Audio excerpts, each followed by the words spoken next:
Good evening, everyone, and welcome to Blood, Sweat, and Tears with our Week 8 recap. As always, Zach here, wide receiver one room, with Brian Castle Black. Unfortunately, Mr. Revito Patrick is questionable to return with some family matters. Hopefully, he may be joining us for a little bit tonight, but wish him and his family all the best. We had a very exciting week of football that just passed through. Granted, 6 teams on by, so there was a lot of waiting to the very last minute to see how matchups turned out, or maybe you were like me who lost some matchups before the week even started because of who you had. How you doing tonight, Brent? Doing okay. I'm doing all right. And, I know nobody wants to hear about your personal fantasy team, but this is such a fucking wacky ending to my week 8 that I have to bring it up, right? So my league of record team, my biggest money league, my long time running 18, 19 years going league, I had my first 4 draft picks were injured or on bye, right? So I picked at the 12 turn spot. I'm missing Nico, London, Lamar Jackson, and Trey McBride. So I almost just chalked it up as an L without even thinking much about it. Well, despite that, through some heroics by my remaining players, including the Steelers kicker getting me 20 on Sunday Night Football, I went into Monday Night Football with Marcus Mariota, who was my last-minute pickup when Lamar was ruled out on Saturday. And, Mariota's pretty good for like 20 or so points when he gets the start. Usually. I somehow only needed 13 fantasy points from Mariota, and I would have won without my first 4 draft picks, which is fucking remarkable, right? Yeah. So everybody watched the game. The Manders got their asses kicked, but Mariota did okay. Threw a touchdown to Terry early on, got some rushing yards. He was hovering around like 10.5, 11 points in the second half. The Chiefs dominated the second half. They had the ball the whole second half. The Manders just kept getting it for like a 3 and out or maybe 4 or 5 plays, and it was sweating bullets. I just needed like a point at this point. So the very last possession that the meaningless possession that the Manders got it, Mariota had a couple little short runs, and the second to last play of the game, Mariota got like a 7-yard run, and it put me up by 0.2 points. My opponent's done. So I won. I won my matchup by 0.2 points without my top 4 draft picks. I'm fucking jumping up and down, freaking out. This is amazing. It's 1 in the morning, whatever time it was, East Coast.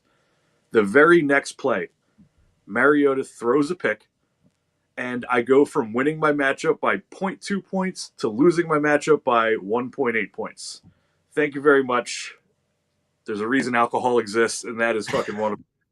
The roller coaster of emotions. I didn't sit down the whole second, at least when the Manders had the ball in the second half. I couldn't sit down. It was fucking ridiculous. Luckily, still 6-2 in that league, even after that L. Comfortably in third. Didn't lose any position in the standings somehow. And now I should have my top 4 picks back for next week and moving forward. So cheers to better days, but I wouldn't share a personal fantasy beat story like that unless it was that fucking ridiculous. I won and lost my matchup on the last 2 fucking plays of Monday Night Football. That's absolutely crazy. Kind of like people losing matchups because of kneel downs of just that minus, a yard or 2, those couple points there, just, and even there are some people who think that kneel downs, that negative yard should just be wiped out and not counted. And, just because, some of our fantasy matchups swing by that little, and that's what we're here to help you with, so that you're not winning or losing by less than 2 points, but you're winning by a ton. And so we'll be diving into news this week. Unfortunately, there was a lot of injury news that happened this last week, especially for some very valuable players. Then we're going to dive into, there's a list of 7 or 8 players that are coming off of injury, hopefully soon. That's still notable players for fantasy, Lamar being one of them that you talked about. Then we'll dive back about 2-3 weeks, talked about contending matchups. These matchups that are going to look very good coming forward, that you need to get players from these teams to really dive into your fantasy, to do well forward in playoffs, especially if you aren't doing so well now that you might be able to get very cheap. We'll be diving into that a little, seeing how those matchups have gone and kind of players we're looking out for based upon that before going into our Week 8 review and then a Week 9 preview. It's going to be a good show. Yeah, man, let's rock and roll. This was a very weird week. I think I saw some stat. There was only one really close game. That Jets-Bengals game came down to the wire. Yeah. Every other game was like, I think it was the first time there was like only one or two one-possession games in a week since like the 80s or even 70s or some shit. I forget where I heard that. I'm not 100% sure, but I mean, it really was a super odd week. And the beats went weird ways. Like the Dolphins just demolished the fucking Falcons. Yeah. The defense, no one saw that coming. Yeah, the Falcons' defense has been very good. Not against the title-less Dolphins, apparently. And then the Texans just dunked on the 49ers. It was just a weird week. But we'll get to the recap. Yeah. Before we dive into the recap, we'll be going into just some injury news from this last week. 5 pieces of injury note for this last week, and one just fantasy relevant note. Patrick Surtain for the Broncos is out for 4 to 8 weeks, expected week to week, but expected 4 to 8 weeks, potentially going on the IR due to a pectoral injury, which is a big blow for that Broncos defense. Looking at maybe upgrading some wide receivers going against Broncos defense. Isaiah Pacheco, MCL injury, similar week to week. He got that on that last drive, I think, from the Chiefs, or the second to last drive, very late in the game when they were just trying to control the clock, which is very unfortunate, although Kareem Hunt is looking exceptional. Judkins had an AC joint injury and is going to be out for week to week. Carson Wentz, season-ending shoulder surgery. J.J. McCarthy's got to step up, or they're going to their third-string quarterback. Cam Scadaboo, horrific ankle injury. Just seems, I mean, by all notes, he's not on the IR yet, last I looked, but he's got to be out for the rest of the year just with how that looked. And he was looking so amazing, so much fun to watch. Reminded me of Pacheco before his injury last year. And we'll see how this new QB, Tyler Shuck, is now named as the starter for the Saints. Yeah, man. So my quick take on all these Surtain injury is, the way I view it for fantasy is, if you play in a league with defense and special teams, it's obviously a downgrade to that very good Broncos defense. They should be easier to score on, obviously. And then an uptick for their offense, because if their defense isn't shutting everybody down, they're going to have to, put the pedal to the metal a little bit more and air it out more. So I think it's a small uptick for all the offensive pieces on the Broncos. So that's where the news really falls with the Surtain thing. Pacheco, I was, again, watching every fucking snap of that game, so I saw that injury. It looked horrible. It looked like he tore his ACL or whatever. He limped off, went to the sideline. But after the trainers checked him out and, moved it around a little bit, he started, smiling and laughing. He was literally, high-fiving the trainers and, high-fiving his teammates and stuff. So if he is hurt, they're giving the projections to Smith and Hunt, it looks like, at least on Sleeper as of now. It doesn't seem to be serious. Pacheco, not that he was somebody that we were locking into our lineups anyway, but good to see that it wasn't anything real serious. It way less than what the injury looked like. Judkins, and I'll say this about all the ones that aren't definitive, like Surtain and Wentz and Scadabo. It's Tuesday night when we're recording this. We're not really going to know much until the Wednesday, Thursday, Friday practices. But Judkins is on bye. That we really won't know anything until probably next week when the first practices happen. But seems like he might be a little more serious, maybe a couple weeks there. Scadabo, man, terrible. As an Eagles fan, fuck the Giants, but how can't you love that guy? What he's done for just fantasy football and just how fun he is to watch, and you hate to see that happen. But the basically that made Tyrone Tracy the big hot waiver ad for the week. I've got, I've got a pretty massive bid on him in my league of record just because I kind of went with the zero RB build there. So if I can pick up a starting running back at this point in the season, I'm gonna spend up on it. And Tracy got it done last year. Tracy was nothing spectacular, but he was a 14 or so point per game type of running back down the line to the back half of last year. So the Giants' offense looks better with Jackson Dart. Obviously, Scatterbo is a big part of that, but the Giants seem to be a more functional offense with some momentum on their side. So I think Tracy's definitely worth the high price tag to pick up on waivers. And Tyler Shuck, I don't think we can take anything from what we saw. He got thrown in a immediately throw every snap rush offense, or speed-driven offense, just trying to get some garbage points on the board. So we'll see what happens with him. He's very old. I think he's in his early to mid 40s. So he's played a lot of football, just not in the NFL yet. So we'll see what happens with him. Not that Olave has been pretty freaking good. Hopefully he can keep that train going. Yeah, Olave's looks great. Feeding him should be pretty easy, thankfully. Olave's really killing expectations as to where he was drafted and what people were thinking this year. I saw some very unfortunate Tracy drops literally Friday and Saturday in some of my leagues. And I was busy putting in waivers for those guys today. Like, okay, pick them back up, see if I can get something from them. That was we got 3 running back injuries just on this list. We were very lucky last year, if I remember correctly, that there weren't too many major long-term running back injuries last year. And this year, it seems like it's just one after another. Which, and last year is more like the exception to the rule. Like the running backs dominated. The higher end running backs were way outscoring the receivers and staying healthy, and the old guys like Barkley and Henry were kicking ass. So, this is more the norm where running backs get hurt, and the top wide receivers are really dominating the scoreboard. But Jonathan Taylor, Bijan, CMC, both duds this week, but overall this season, the 3 of them have just been like, look at the first and second place team in your league. They probably have one of those, top running backs. Oh yeah. Before we dive into older injuries for upcoming week or two, we have our first question. Thoughts on Ollie Gordon's production? Was it because of the matchup, or it will continue? Looking at what he did, Ollie Gordon had 10 carries for 46 yards. And then 1 reception for 20 yards, which ended up in a touchdown. So that's 9 of his 13 to 14 points on just that reception, but rushing 10 carries for 46 yards is not bad considering A-Chain had 18 carries for 67.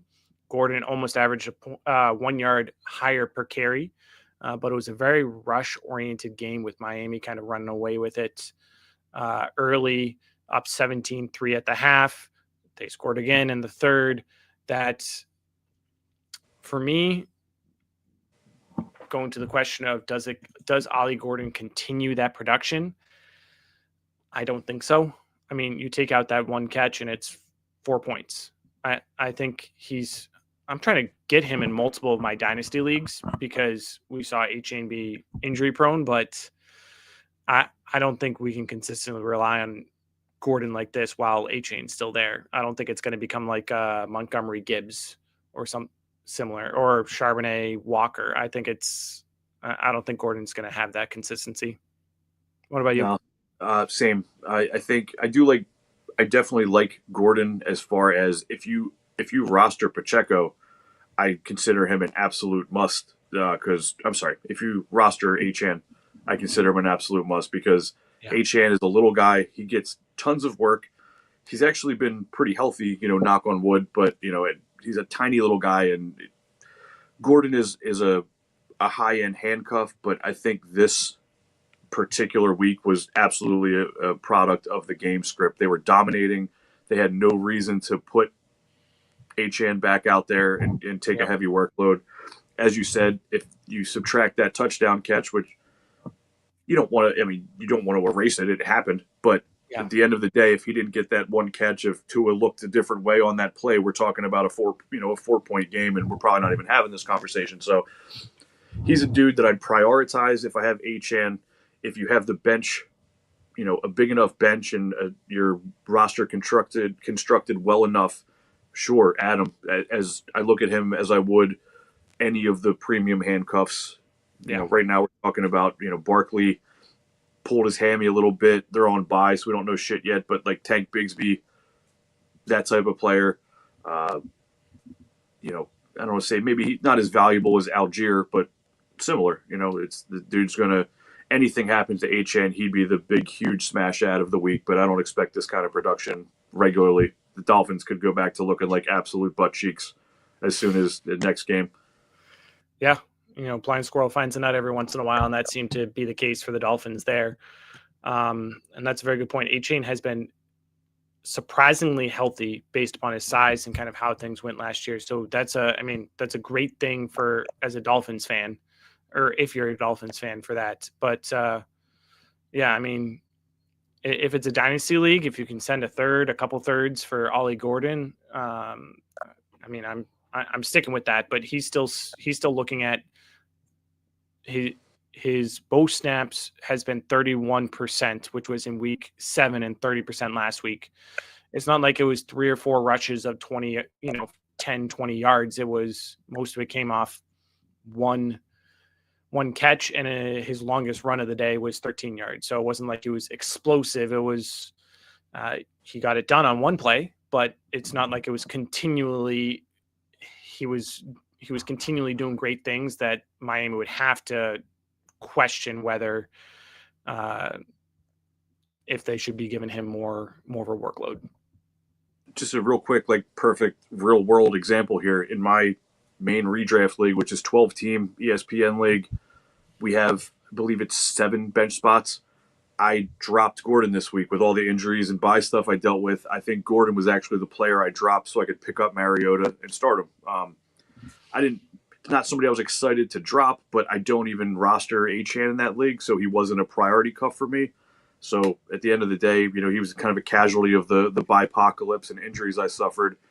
But I don't feel like I just dropped a guy that's going to win my league, barring something happen to Achane. But you can't construct your team hoping or thinking about what injuries potentially going to happen. You gotta set your team up for the win every week and redraft. It's not a dynasty situation where you're thinking long term. Yeah, and kind of diving into the news of injuries, looking out for the next couple weeks of players is going to go along with kind of a next question, a dynasty related question. Again, Facebook, we're live Facebook, Twitter. Send us questions. We'll gladly field as many questions as you want during this time. We love talking to you guys, having comments. Otherwise. Hope you enjoy listening to us. But we have another question or thoughts. Dynasty trade, Kamara, Juwan Jennings, a 27-8 first for Puka, and kind of giving thoughts there. And Puka Nacua, right now, just to give some thoughts, he had an ankle injury, but is expected to come back and start again this week. And despite Puka's injuries, he missed 1 week, I guess 1.5 weeks if you include him being injured in the middle of the game. He's still a top 5 wide receiver scoring wise in PPR formats. So despite missing 1.5 weeks, he's still sitting at wide receiver 5 right now, which is amazing for just per game average. What are your thoughts on that trade?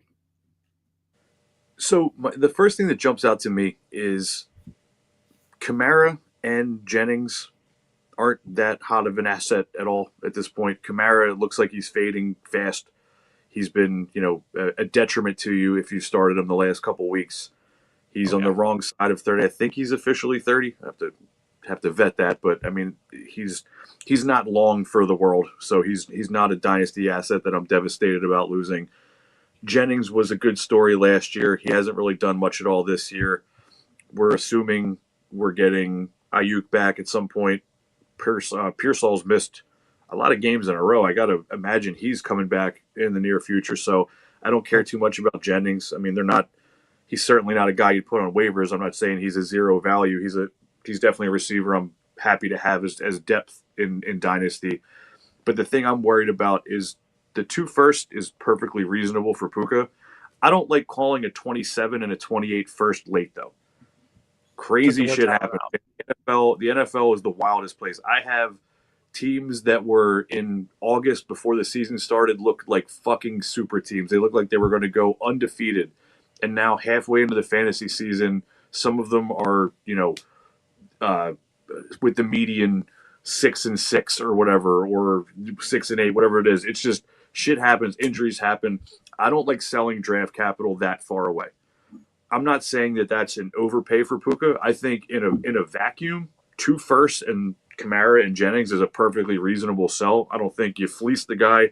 I don't think he fleeced you. I think it's a very fair trade. It probably comes out pretty even on the old calculator, whichever one you like using. I just don't like selling my draft capital, especially that far ahead, because if shit goes sideways and you don't win the title this year, Puka re-aggravates his injury and you end up not getting him this season. You have some other injuries, some bad luck. Those might be 2 very high firsts. So I don't like referring to them as late this early on. If you do have a super juggernaut team and like Puka's that piece that can put you over and it wins you a title this year, forget every fucking thing I said, because we talked about this episode 1, man. If you win a dynasty league and you win the money and you win that title, the way that all the leagues that I commish are set up, you get nine times your yearly buy-in for winning. So if that puts you over, disregard everything I said. But me personally, I'm a little more less risky with my draft capital, especially when it's like the 27 and 28 picks that many years out, just because the NFL is such an unpredictable fucking thing, man. Who the hell knows what's going to be going on in 26 and 27 and 28 at this point? Yeah, but fair deal, totally fair deal. Value-wise, Jennings, Kamara, and a 27-8 first for Puka is a fair deal for sure. I feel better about it if it's someone else's 27 first and not mine. But sure. That was going to be my main comments too. I hate when people say, this is a late 27 first, late 28 first, because we have no idea. Like I made a trade earlier this season. I traded right after DeAndre Swift had his big game. I traded Swift and what was thought to be at that time an early second for a late 26 first. And all of a sudden that late 26 first, the guy's in last place now, because after 2 weeks, like everyone was like 3-3. Now he's, or 2-3 and he's now 2-5 or 2-6 or 3-5, something like that. And all of a sudden that early second is now a late second. And that's just a shift in 3 or 4 weeks, nevertheless seasons. So just from a value perspective, that's definitely the way to go. One other thing mentioned, just another comment, it's an Empire League, so those could be irrelevant, so that makes the trade even better. He still has other 27 firsts. He has Amon-Ra, Devontae Adams, A.J. Brown, Neighbors next season, Ayuk, so definitely a strong core there that's making that, just hearing that makes me feel even better about that trade, because, an Empire League, that could just be reset, and those picks mean absolutely nothing. So definitely a good trade. Definitely like that. As far as trading the future first like that too, I sometimes, if I am going to make a move like that, I'll justify it in my own head a little bit, where if you have a lot of young players, if you have a lot of good rookie and second year players, I kind of look at it like, all right, I don't have a first next, in 27, but I roster, fill in play. I roster JSN and I roster, who's killing it this year, Ibuka. You know what I mean? Like I kind of look at it like, okay, I can withstand not having a first because I've got these young studs that should be producing for years. So yeah, man. Like I said, if it gets you the title, fucking, it's all worth it. Shit, send another. And the fact that you have other 27 firsts, that also helps. You're not just emptying your draft capital clip. Yeah, for sure. So diving a little into injury news, A.J. Brown hamstring injury. Mild hamstring tends to leave people out for 2 or 3 weeks, so there's hope that he still plays again this week, but still going to be questionable. As we talked about, Puka Nacua coming back from an ankle injury, expected to kind of dive straight in and be that lead receiver again for the Rams. I looked it up. He is wide receiver 5 on the season despite missing, but wide receiver 3 on points per game average. That's just because he would be 2, but Rashee Rice has killed it these first 2 games he's been back. So Puka is down to 3 now.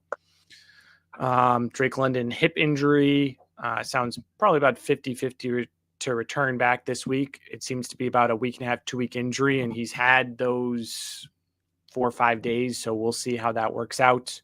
Brock Bowers has been out for a few weeks now, but hoping to return this week. Same thing with Garrett Wilson, knee. He's a bye this week, so hopefully week 10. Brock Purdy seems to be healthy during the week and then all of a sudden gets injured, and Mac Jones comes in and does a great job. Hopefully he returns again this week from a toe injury, because I mean, we're talking about guys who missed IR and is going on week 3 or 4 of missing games. So we're talking about people that should be coming back, or else they should have been put on IR. And then Lamar Jackson. Ravens are playing Thursday night, so shorter week for him, but he's been out 3 weeks. 4 weeks, something close to that hopefully he's back at it. That's the hope. Everything that I've seen, it sounds like Puka is slated to come back this week. Bowers slated to come back this week. Lamar slated to play on Thursday night. The others, Garrett Wilson, like you said, it's a bye week, so we really don't. It's really not worth mentioning much until we start seeing the practice reports from the following week. But it wasn't anything super serious with Wilson, so I'd assume he'd be back. See how messy it's looking for the Jets, though. Maybe he lingers another week if they're not looking great. They did come off of that big last-minute win versus the Bengals, so maybe that entices them to speed up the recovery process. My boy AJB here in Philly, man, I was listening to Sports Talk Radio a good bit today. I had a long day, man. I had a dentist appointment, a decent drive away from my house at like 9 in the morning, and then I worked from like 1 to 9, so I did a little bit of time in the car today, and I was listening to local Philly sports talk, and there's a lot of talk about him potentially being a trade before the trade deadline. There are a lot of teams looking for a wide receiver too. And it's not even so much that they don't like him or they want to move on from him. It's that he seems a little disgruntled, and that also, like you said, there's so many teams with huge needs at wide receiver. The Eagles could end up pulling off something excellent for him, return wise. Who knows? Maybe they get another decent younger receiver in somebody's first, or if they're 27 or 28 first or something like that. Yeah, that's some shit that Howie Roseman just thrives on. He'll do that and flip that first into some other first, and who knows? But I guess I say all that to say there's been so little talk about his injury that we don't know. There's been like nothing on that, and just like Garrett Wilson, they're on bye, so we're not going to know really dick about his injury until after these next set of games and the practices for next week start. But keep an eye for the potential AJ Brown trade. My gut is they don't trade him. No, but if they get a pretty wild offer that involves a first, I could see it happening. Yeah, and he's getting up there, 28 years old, has some injury history. You're looking at a team maybe like the Steelers who are looking to really push it in and get that alpha to go along with DK Metcalf. I know they're looking for a wide receiver. I know there's a couple other teams that are escaping my brain right now, but there are definitely teams that could use him, which would be amazing to see. And Chuckled got another comment about Lamar being out 4 weeks of saying that was a very long poop for Lamar. So gave me a good chuckle. And yeah, I mean, he seemed each week he seemed primed, ready to go, and then trending out. And I think he even logged a full practice last week or something like that. So it was unfortunate, but hopefully he's back at it. The Ravens are apparently in a good bit of trouble with how they handled his injury designation. They're saying, I saw a report or heard a report that they're facing like heavy repercussions from what they did, like potential like loss of draft picks and shit like that, because apparently he was healthy enough to run with the scout team all week, but they were listing him as questionable. And I don't want to sit here and act like I know what the exact rules of all that shit with the NFL are, but I heard respectable sources that they're legit being investigated, and they're probably going to face some serious punishment for what they did with Lamar this week. That's half the reason why it was like kind of a shock. Oh my God, he's ruled out on Saturday thing. Yeah. Now I end up starting Marcus Mariota, who got me fucking 11-point bullshit fucking points, and should have been Lamar getting me 28, and I should have been sleeping comfortably Monday night instead of watching that horse shit. But anyway, the Ravens might be in trouble and lose some draft picks over how they handled this Lamar injury situation. Check some Adam Schefter type guys for more official word on that, but it's definitely a real thing that's going on right now. Yeah, that'll be very interesting to see. You know, when you're talking about teams preparing to bets and over-unders and stuff like that, teams have to handle that properly. At first, I was like, well, I don't care about that. You don't do what you want. But when so much money is on the line up until, the day before or 2 days before, that matters dramatically for a lot of people. So that's interesting. I hadn't heard that. So we'll keep an eye out on that. If that happens, we'll keep you posted. Then I think it was 3 weeks ago, we brought this graphic up, which I want to talk through it real quick and then give you a couple of things. So we talked about contending matchups after week 5 going into week 6, about what teams were playing terrible defenses so that you could know what players to start to go after for the sake of winning your leagues.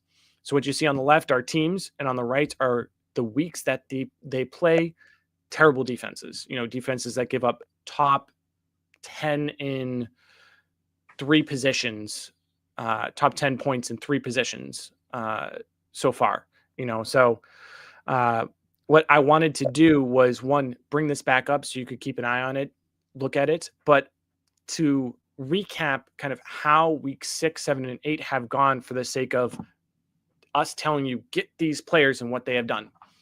So in week 6, Green Bay faced the Bengals. Josh Jacobs had 18 carries for 93 yards, 2 touchdowns, and over 50 receiving yards, putting him at running back 3 on the week, putting up a massive game, controlling that game for the Packers. Commanders that week, Jaden Daniels was still healthy, playing against the Bears. Jaden Daniels was quarterback 5 on the week, threw for over 200 yards and 3 touchdowns, while Zach Ertz was tight end 5 for over 40 yards and a touchdown. So week 6, a little tame, but still strong showings by Commanders and Packers players. If you remember week 8 by the Steelers, they popped off against the Bengals. You had Freiermuth, who's tight end 3, yet he had over 100 yards and 2 touchdowns. He had 28 points, but was tight end 3. So note that tight end 3, a tight end getting you 28 points is probably going to be tight end 1 most weeks. He absolutely went off. Rodgers had almost 250 yards, and that was his 4 touchdown game. And Jalen Warren was running back 7 with over 100 yards rushing and 30 yards receiving. Again, showing the Bengals defense is terrible. Again, Commanders playing, Commanders playing Cowboys. Zach Ertz, again, had 30 yards and a touchdown. Jaden Daniels was injured, but he still had 2 touchdowns and almost 200 yards of offense while only playing less than 70% of the snaps. Then going to week 8, the Jets went off the one close game last week, the Jets-Bengals. The Jets, Breece Hall, over 100 yards and 3 touchdowns, including passing 1. Fields had almost 250 yards and 1 touchdown. Isaiah Davis was running back 10 last week. So running back 2 for the Jets. He had over 100 yards from scrimmage. Tyler Johnson had over 14 points, 60 yards and a touchdown. Mason Taylor with no tight end premium, 30 point yards and a touchdown. All those Jets players I mentioned had over 14 points for you. And then finally, the Ravens played the Bears. Henry finally had a good game, 70 yards and a touchdown. Huntley looked good, 180 yards and a touchdown and 53 rushing yards. I mean, imagine if Lamar Jackson was playing there. Huntley got you 180 yards, 50 yards rushing. Would Lamar have gotten 150 yards himself? I think he would have gotten me 13 fantasy points. I had a hunt. He probably caught you 13 fantasy points just rushing it, nevertheless passing the ball against that Bengals defense. I'm confident. Yeah, I would say so. So what I do is I'm bringing that up to mention that this chart here has some merit, that these games that have happened, you've had top 10 players at every position each week based upon these matchups against terrible defenses. So before I dive into, I have a couple players buys. Is there any, any matchups, players looking at this list that stick out to you, Brian? I mean, these are all the defenses you want to play against. I don't think any one of them necessarily stands out more than the other, but if you have players on these teams listed, shit, man, you gotta love good matchups. It's pretty rare that good matchups don't lead to good fantasy performances. It happens, weird shit happens in the NFL all the time, but just if you're playing the odds, which in fantasy football, I remember fucking years and years ago, like when I was only playing in my one fantasy league, and there was almost no content out there, and like the only real content you could get was like Matthew Berry's 5 minute segment on NFL Live, and then he'd put out his articles and stuff. And let me put this out there. I remember so many people just trashing Matthew Berry. Like once fantasy started becoming more popular, like, oh, you listen to Matthew Berry. Matthew Berry doesn't know shit. But Matthew Berry's the fucking goat of what every one of us that think we like talking podcasts and we know shit about fantasy football. Fuck anyone that has something bad to say about Matthew Berry. That dude, I read his book. He put a fucking New York Times bestseller out before there was really much in the way of like YouTube channels dedicated to fantasy football. So anyway, rant over. But I remember Matthew Berry, one of these articles I read way early, probably 14, 15 years ago, and was early on in, was saying that you want to just give yourself the best chance to win. You want to weigh everything out, and just what's most likely to happen is a team with a good matchup is a good player like, there you go, the Vikings, is a player like Justin Jefferson playing a bad defense like the Bears and the Commanders in week 11 and 14 going to do well?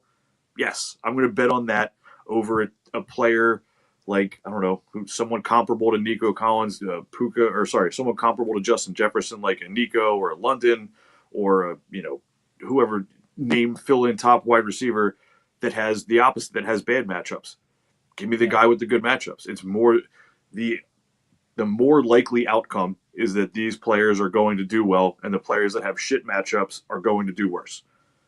Is it a guarantee? No. But you put yourself in the best position to win. You do all your research. You look at shit like this, and you put the players in that are more likely to give you a better outcome. So dudes on these teams playing these shit defenses are probably going to help you win.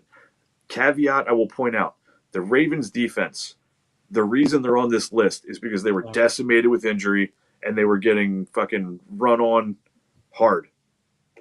They were just getting trashed, passed on, thrown on. They were just a fucking, a colander.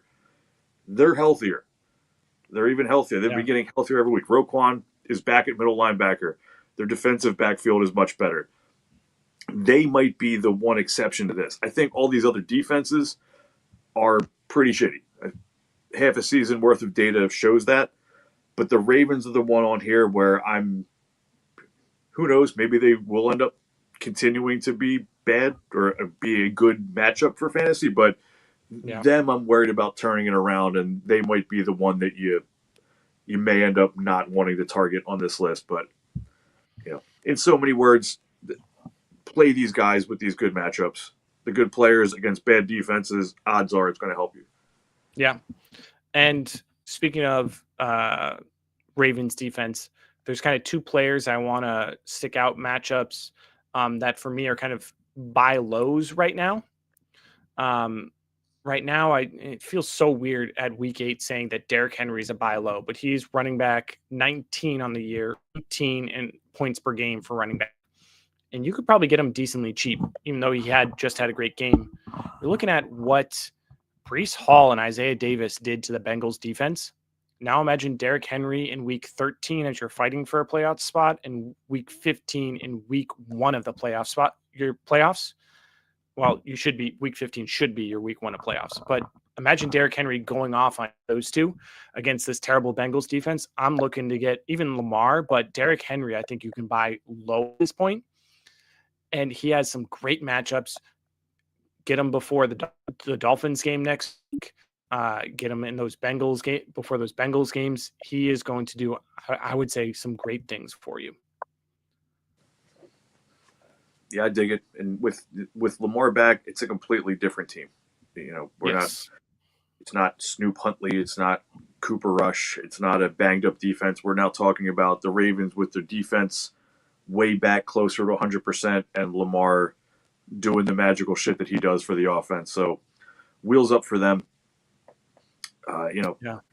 Basically we could just pretty much name any of the good fantasy players on these teams, but we don't think we need to. But yeah, man, target good players against bad defenses, and this, take a little screenshot of this chart. It should be helpful. Yeah, and this is recorded on YouTube, so you can go back if you don't. The one other one that I think you should be able to get incredibly cheap is Chase Brown. He's been cooking. I think he's cheap. I don't think he's cheap anymore. He's been cooking, dude. He's had one good week. You think two good weeks? Or 2.5, yeah.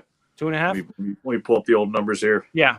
You pull up what he's done the last 2 weeks. Maybe 2 weeks. He might be cheaper. But when you're looking at Chase Brown, if you look at him on Sleeper, if you go through, he has not played against a top 16 defense in points per game allowed to running backs.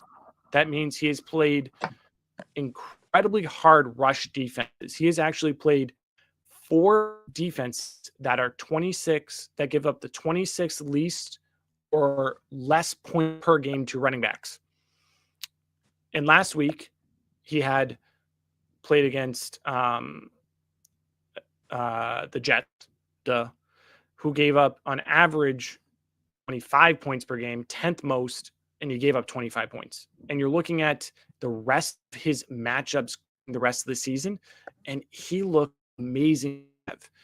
Granted, maybe a week or two ago, I know we mentioned Chase Brown originally when we brought this up, but if you can still get him cheap even after a game he's had, he looks to be amazing the entire way through. Even if the Ravens defense is tougher, all his other matchups are a ton of points to running backs. And so he's someone to keep an eye out for.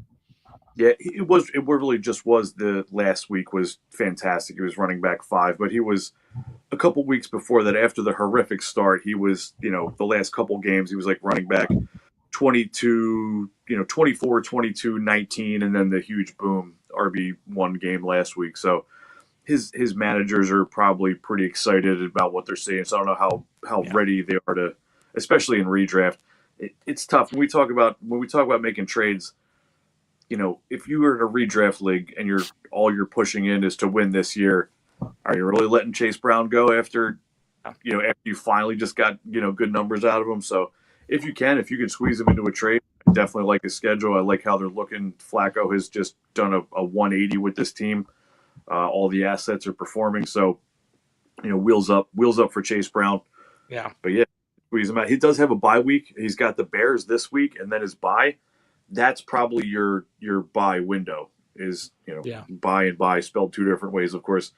If he has an average game, if he has a smash RB5 game again, nobody's selling him. But if he goes back to earth and has a, 9-10 point game and, running back 23 or 27 on the week going into his bye, there's your opportunity.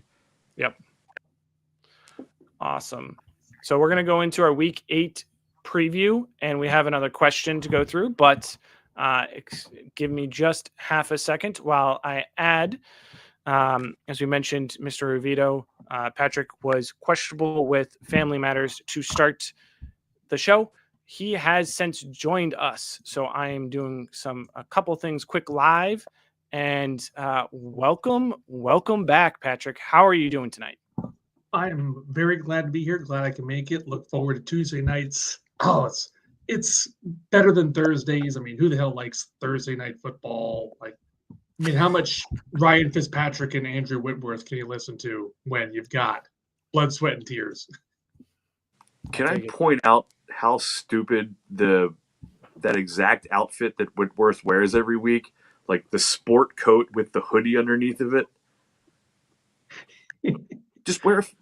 How about this?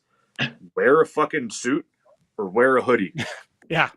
I don't know. Maybe that's a weird, stupid little pet peeve of mine or my OCD, but every time I look at him, like this douchebag with his fucking stupid hoodie / sport coat and his sneakers, like just put a shirt and tie on or put a fucking hoodie on. Stop. And yeah, he's not great for television.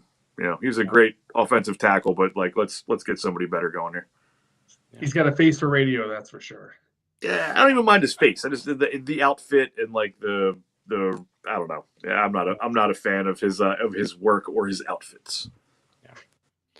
So we got 2 comments, 1 question, and 1 comment based on what we're just talking about. Kevin Fitz mentioned he traded AJ Brown and Trey Benson this is right after week 3. AJ Brown and Benson for Jamar Chase and Chase Brown. And then he played Chase Brown over Judkins last week. Phenomenal call there. Like, that is absolutely amazing to hear and see.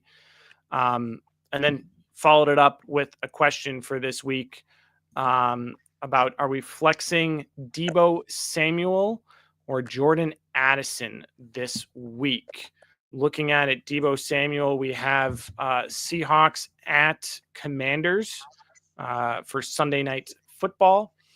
And then Vikings are at the Lions. So Vikings at Lions with probably J.J. McCarthy or Deebo Samuel with hopefully Jaden Daniels, but maybe Mariota. So the big, obviously it's a tough question, or he wouldn't be asking it. The big caveat here is this J.J. McCarthy back, and we don't know what the fuck this kid is. And the majority of what he's done has looked terrible. He's playing the Lions. The Lions have a solid defense. Aiden Hutchinson might be up in his grill, making things difficult for him. But on the other hand, they have a great offense, and they'll be scoring. So the Vikings will have to throw. I like Addison a lot.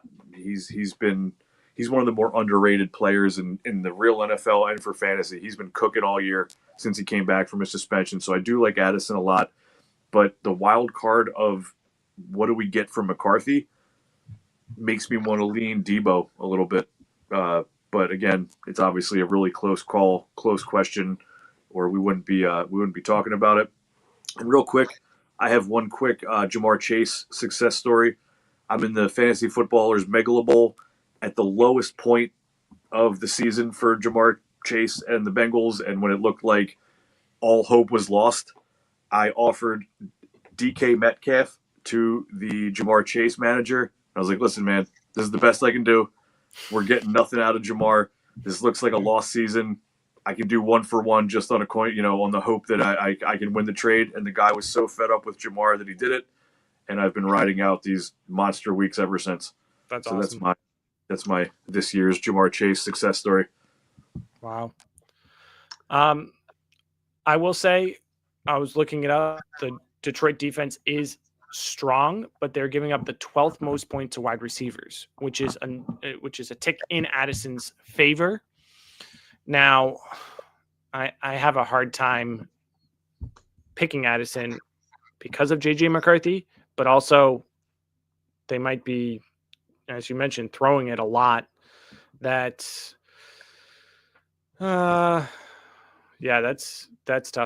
I would lean Deebo myself. Either way, whoever's the quarterback for the Vikings, I trust Deebo a little more than Addison baseline, and hopefully Daniels is back, and I trust Daniels and even Mariota for the sake of passing volume to get it for Deebo rather than Addison. But that's me.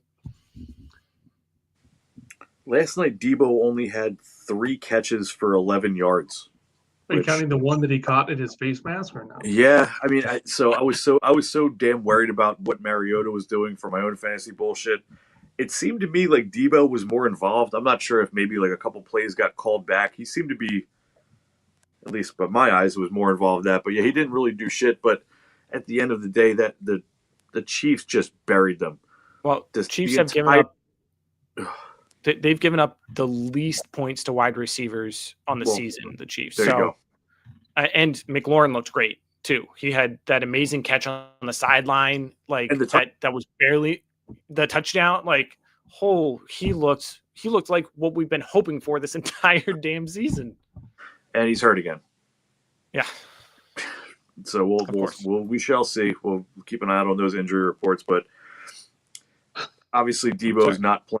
Well, that's also a tick in Deebo's favor. If we're without McLaurin, obviously that's a huge boost to Debo. So yeah, after all that, I'm sticking with Debo. But if you have a feeling about Addison and you want to just roll that way, I don't hate it. Addison's been awesome. Just if you're okay getting McCarthy to do something better than what he's done so far, go for it, man. Addison's a hell of a player. And our resident JG McCarthy lover says, I don't know if any of you remember this. John Madden hated to fly. And because of that, he had the Madden Cruiser. It was this like gigantic, like RV bus thing. I think I'm going to have to get one of those for my JG McCarthy apology tour, I guess, because if his ass doesn't show up this week, I'm going to have to start making my rounds because, man, the receipts are aplenty. McCarthy is still, we're like halfway through. He's been injured a ton, but he's been meh, not even good, man. I'm hoping that I don't have to backpedal and cover my ass too much, but if McCarthy doesn't show something the rest of this year, it's probably never going to happen. And a colossal flame out, maybe like Josh Rosen level bust, picked around the same range. The Seahawks are 10th worst against pass, Lions 12th worst. I think Addison's just got a little younger, a little bit more juice, a little bit better player at this point in their career. I think Lions Vikings should be more of a shootout. I don't think the Seahawks coming east for the night game will make that big of a difference. But I'd roll Addison on this one. Yeah. He's almost quarterback proof, like Jefferson has been. Sure. He's producing even with Carson Wentz, Prince Henry. Yeah. Question. You 9 games. He's got 9 games, McCarthy, to show us what he's got. This is all, again, for all intents and purposes, his rookie season. We didn't see anything from him until week 1, and guess what? He's already missed multiple games. We still really haven't seen much at all from him. It's just that the small bits we've seen from him have been bad, but they already had their bye. Wentz is down for the year with season-ending surgery, so here we go. 9 games. Let's see what happens. I feel like if he shows positive movement, looks better and better as we go on, everybody's going to be all on board. So don't fire up the Madden Cruiser yet. You've got 9, barring injury, 9 full games to see what the kid can do. Yeah. Great question. Keep them coming. Going into this last week, Buymageddon, 6 teams on bye. I own so many of them. Going into Thursday game, again, there's one not blowout with the Jets-Bengals, but every other game was over a 2-score game. I think the next is 11 points, Niners-Texans, which is still a 2-score game. Chargers offense looked to be thriving in Thursday night. I want to bring up Justin Herbert looks amazing this year. I put my dynasty rings on the Fantasyholic website. Herbert, I think, as my quarterback 5 in dynasty. I was called crazy. Herbert right now is quarterback 4. He's top 5. He has the most passing yards. Herbert is top 5 in quarterback rushing yards. He has pass attempts. The Chargers offense looks so great, and they have so many weapons. Who thought Quentin Johnston could learn to catch? It almost seems like they have too many wide receivers to go on the field. Trey Harris is starting to get targets. Keenan Allen's fading back a little, but he's still consistent. Like, the Chargers look like a team to be trifled with in that AFC West. Given the Chiefs are looking great, but it almost looks like those 2 teams are going to be fighting off. And I say that, but the Broncos are looking great. Like, that AFC West is starting to look like a tough division, even tougher than people were thinking at the beginning of the year. That was you Las Vegas. Everyone but you, Las Vegas. Yes. was going to say, and then you throw in how good Geno Smith looks, and it's like, holy shit, this division's unstoppable. Yeah, those three teams are, it's pretty fucking impressive. But yeah, the Chargers look awesome. I mean, Kamani Vidal, we brought it up. Don't be that stressed about the poor production on his second start, because he was still getting the majority of the running back snaps, and I hope you trusted him and kept him in your lineup, because he balled the fuck out again on Thursday Night Football.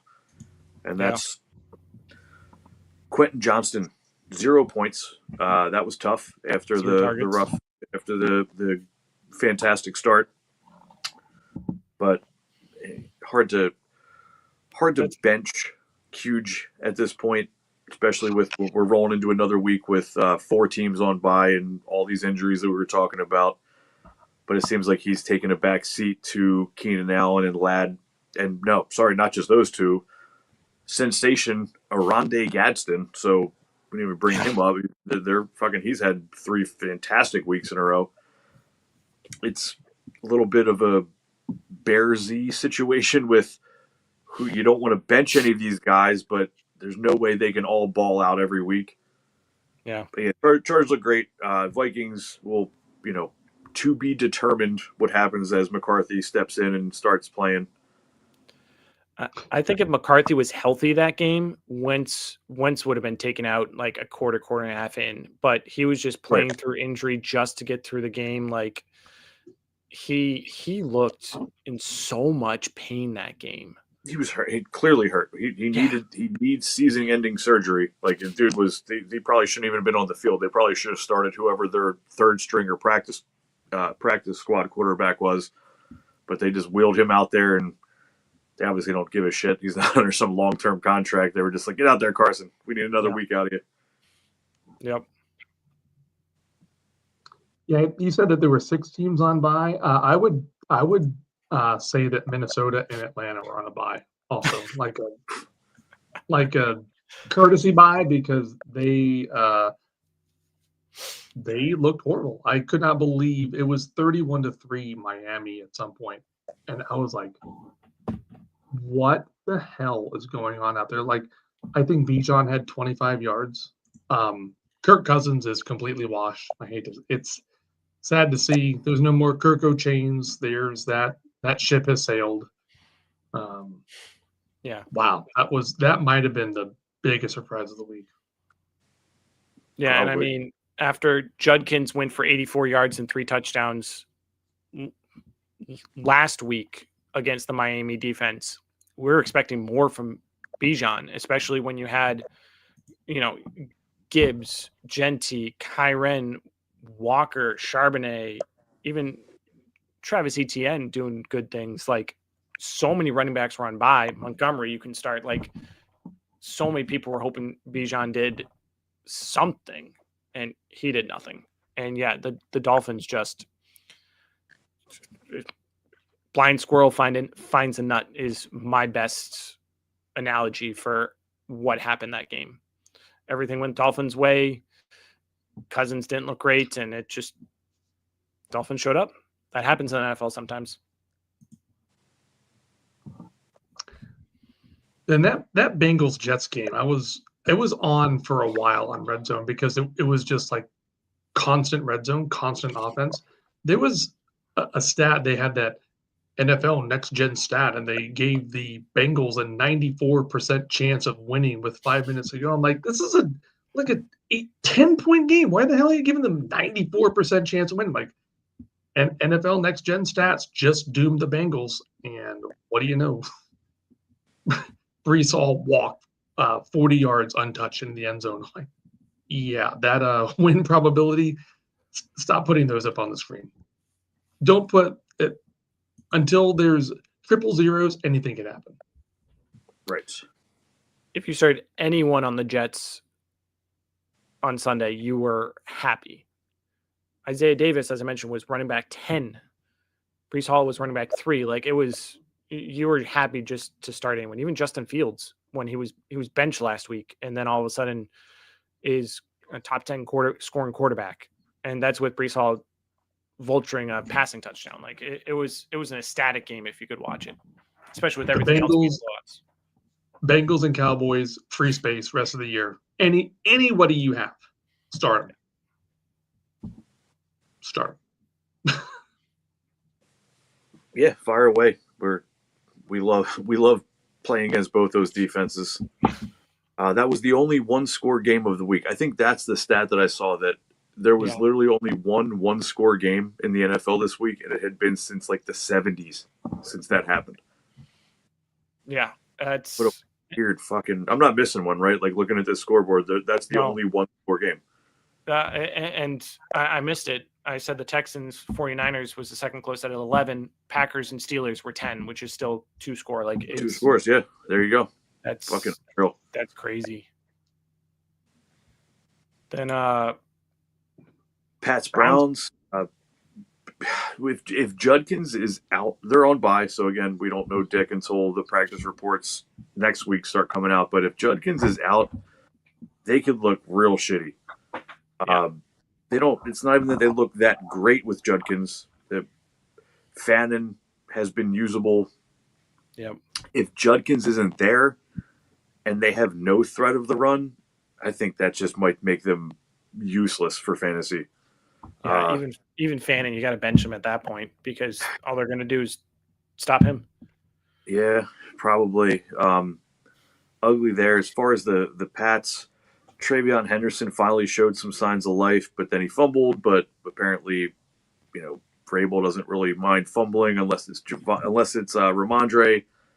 Just a weird one there. The passing, Drake May is the one thing that he's really only had one dud game this year. He's been fantastic. He's quarterback 4-ish on the year, depending on 2, depending on your scoring, I guess. Normal scoring, he's 2. Yeah, he's been phenomenal. He's just he just looks the part too. Like he's just that big, strong, fast Josh Allen type build, mobile. Just looks like he knows what he's doing out there. If you've got Drake May, especially in like super flex leagues, what a wonderful asset that is looking like. Yeah, man, and redraft 2, obviously, you quarterback 2 so far. Wonderful. He was getting drafted as a back end starter, if not, not even a starter. So that is some free money. I'm betting that in a lot of leagues, the team with Drake May as their quarterback is up at the top of the standings because they spent their other early draft capital on other positions. So anybody that was a Drake May truther is looking pretty smart right now. I can't say that I was. I didn't dislike him, but I was by no means driving the Drake May fan train. Yeah. I disliked him. Our tier 1 quarterback model that we have mentioned Drake May needed time to develop, which everyone knew. And I thought just the 7-8 games he sat last season just wasn't enough. And he's proven me wrong. As a Patriots fan, I'm loving everything I'm seeing, except Travion Henderson. I mean, 10 carries for 75 yards. Yes, he had the fumble, but averaging 7.5 yards a carry. He still only had 21% of snaps. Ramondre Stevenson, 14 carries for 34 yards. Like, how are we not getting Henderson the ball more unless we're trying to say he needs to get experience. He needs to just sit behind, do nothing, just watch. And he looks explosive carrying the ball. Why is he not being played more? Especially in a game when you're behind or you're ahead by so much. Just give Henderson the damn ball more. He shouldn't be on the field 21% when you spent a second-round draft pick for him when he looks this explosive. That's the only gripe I have with my Patriots. Man, give Drake May an alpha. What if they got A.J. Brown? That'd be, or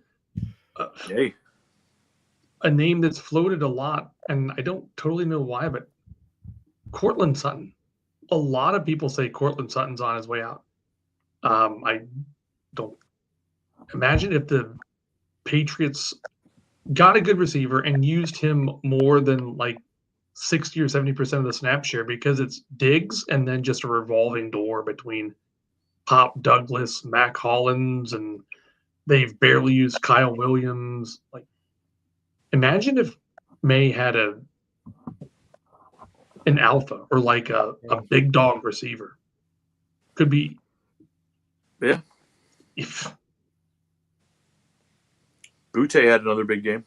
Butte, yeah. And had like 3 catches. He's been a pleasant surprise. A wonderful asset on your best ball rosters for sure. He has popped into your lineup at least 3 or 4 times this season with big games. Yeah, he is. But I'm not great. Definitely not suggesting that he's the alpha that you're referencing. But he's something. Diggs, at least in 1 or 2 games, has showed up. But yeah, the Pats look good, man. Travion, this is the first game. This is really the first time he's looked explosive since the preseason.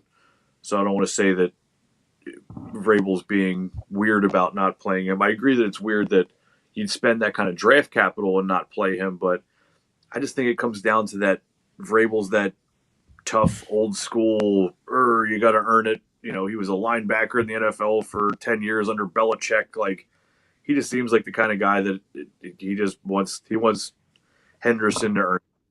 And yeah, we shall see. This glass half full, we at least did see some explosiveness from Henderson in a real NFL game this year. The snap percentage wasn't high, but he at least took a big advantage of the snaps that he got.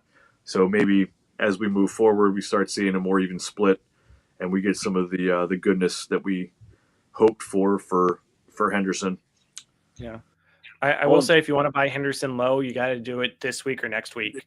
Sure. Week 10 on, the Patriots have such an easy rush schedule. Jets, Bengals, Giants, Baltimore, Jets, Miami. Like, if Stevenson doesn't look good and Henderson starts and that starts, shifting, Henderson starts getting more, you're not gonna get him. Now's the time, if you want to buy him cheap, to try and get him from someone, whether it's redraft or dynasty. Redraft for, you can probably get him off waivers just as a stash if you have the space, or dynasty, get him cheap. This or next week is the only week to get him. Otherwise, I think everyone's going to see just an easy schedule, and they're just going to hold on to him. Fair enough, man. So let's cook through these, man. We got the fucking Giants, Eagles. The Scatterbo injury is probably the biggest news of all of it. Yeah. We already talked a decent bit about it earlier. That Tracy's the big waiver ad. It sucks for the Giants. The Eagles put up a huge game. Barkley finally had his first explosive game, went over 100. I mean, he got like 70 yards and a touchdown right off the rip. It was like the second play of the game or something like that. I was at work, so I didn't get to truly enjoy it, but big game for the Birds. They did it without A.J. Brown. I don't know. Not a ton. I don't think there's like a huge amount of fantasy relevant stuff here. You're starting Jalen Hurts every week. You're starting Barkley every week too. Yeah, nobody was benching Barkley, and now after a game like that, you're not benching him. He pulled up a little bit lame, and Tank Bigsby had 104 yards on 9 carries. Talk about the Eagles' offensive line being fun to run behind. That's crazy. Cemented himself as the Barkley cuff. He's certainly in the waiver ad situation this week, even though they're going into bye. I look at him. We were talking about Ollie Gordon earlier. When somebody asked about Ollie Gordon, Bigsby is just like that. If you're the Barkley manager, he's an absolute must get, and he's also a guy that if you have the bench space to do it, roster him, because if Barkley ends up missing any games, it looks like Bigsby would just be immediately in that every down role almost. Yeah. I didn't realize Bigsby had that much. That's fucking crazy. Yeah. I didn't know it either until I was looking at the box score.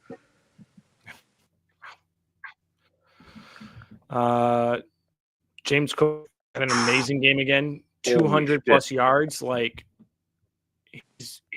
I remember hearing people like saying his rookie year, like, dynasty content's getting all out there. You're not going to find people who are going to be stupid enough to draft James Cook in the late first of your rookie draft. And he dropped down in value some. Now he's like be close to, if not top 5 dynasty running back right now. It's close, but he is looking explosive anytime he touches the ball. That Josh Allen doesn't need to throw much.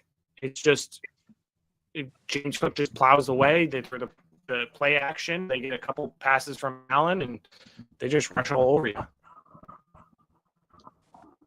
Yeah, the Panthers aren't even that bad against the run. They're around mid-pack per the Fantasy Holics fantasy breakdown page, but I don't know if you saw this. The Bills offensive staff, they were packing up their stuff with like 2 minutes left on camera. They were like putting their laptops away and their notebooks and pen and pencils, and they're like, yeah, we're done. Let's get the hell out of here.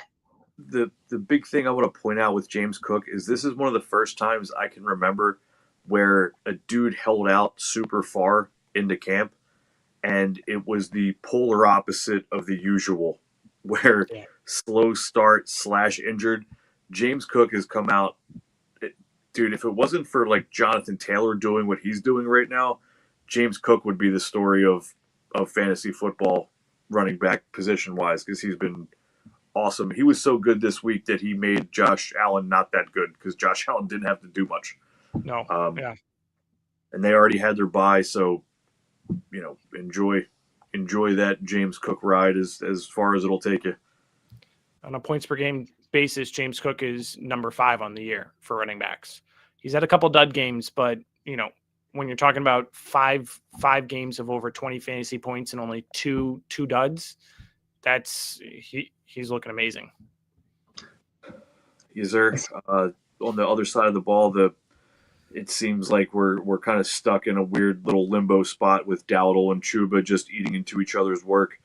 Dowdle was clearly the better of the two per touch when it came to efficiency. Yeah. So the hope is they lean that way more and kind of give him more work and let him at least be like 1A, and he can be at least an RB2 regularly, but we'll have to see how that plays out. And Tet, another nice game. I think he was 6 or 7 for 99 this week. No touchdown, but that's nice. You're never going to be mad about getting 16, 17. In one of your receiver spots or your flex spots. So still rolling Tet out every week. Yeah, I expect him to take a step back with Young out, but he kept it up and did well.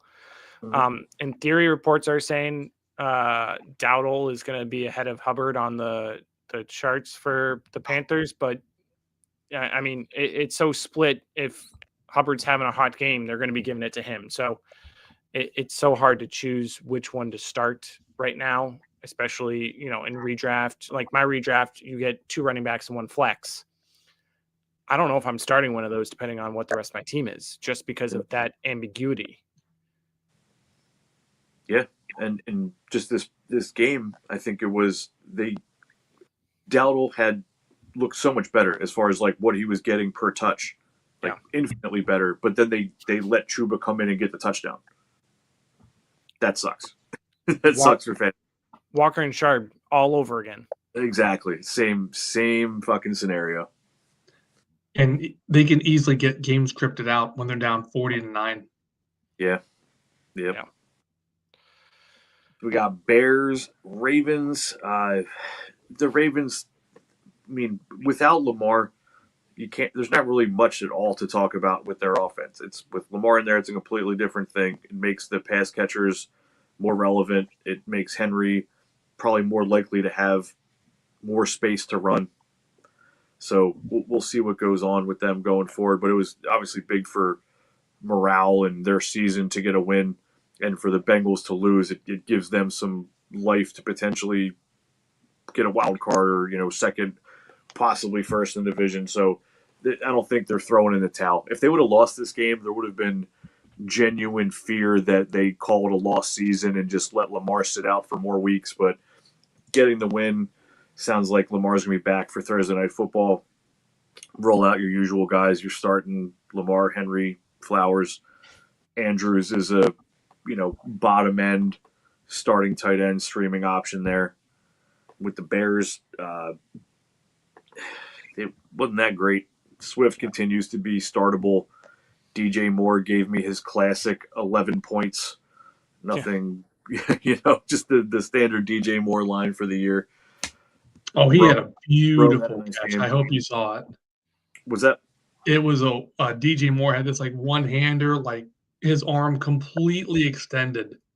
It was a thing of beauty. It was like a 40-yard grab. It was chef's kiss. He's pretty good. He's pretty good at football. I like him for a reason. It's just the situation he's in with this offense, with all these mouths to feed, just stinks for fantasy. Rome had a nice game for sure. Drake May could get a guy like DJ Moore. Oh, that's a fun one. I won't say no to that. Yeah, it seemed like the Bears either did really good or really bad. I'm just looking at their possessions: field goal, punt, missed field goal, 3 and out. An 11-play drive, and then a 2-play interception, a 10-play field goal, and then turnover and downs. Just looking at it, it looks like they were more in the game than the score says, which I guess is a good thing if you're a Bears fan. But I mean, what we're starting to see is Caleb Williams in the first quarter looks good. He looks great in the first quarter on script. But they start getting off script. Williams needs to start doing more. That's really what I'm seeing and what I'm thinking. But it's to see the Ravens again, because they might foul, but it's good to see other team has such great. It's always fun to watch the Ravens play. That you want the Ravens to be in the hunt for that wild card spot because it's just fun to watch them.